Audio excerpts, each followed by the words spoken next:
હું લીલી મેથી છું, શિયાળાની રાણી કહેવાઉં છું. મારામાં આર્યન એટલે કે લોહતત્વનું ભરપૂર હોય છે.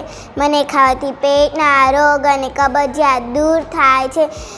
મેથીના થેપલા અને ગોટા શિયાળાની મજા છે.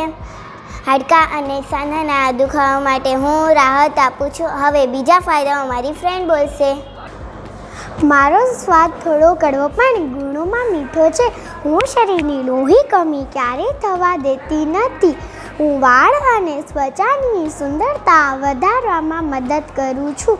હું ડાયાબિટીસને નિયંત્રિત રાખવામાં ઇલાજ છું. પાંદડાવાળા શાકભાજી ખાવો અને હેલ્ધી રહો.